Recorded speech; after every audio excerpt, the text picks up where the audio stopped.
If your Hisense VIDAA Smart TV shows black screen, there's no picture but it still plays sound, then I'll show you some effective ways to fix a Hisense TV that only has audio.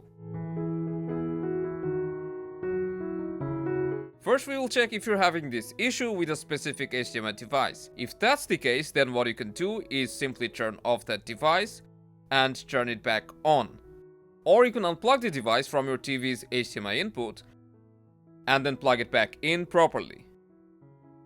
Then check the HDMI input and your issue should be fixed. But if your TV doesn't display anything overall, then try cold booting the TV itself. Just like before, unplug your TV from the power source, then hold down the power button for about 30 seconds and wait for another 5 minutes. And while you're waiting, also check your TV's power cord for physical damage, and if you have plugged it into an extension cord, then consider connecting it directly into a wall outlet. If your TV screen is still blank but you can hear audio, then if you have other HDMI cables plugged into your TV, disconnect all those cables and see if that helps. If the issue persists, then we can try resetting our TV by pressing on the physical reset button that's on our TV's back. But note that this will erase all the data and you'll need to set up your TV once again.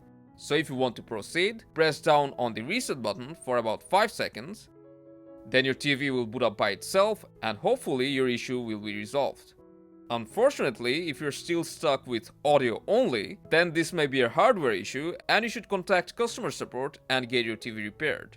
Let us know which one worked for you and stay tuned to our channel for more.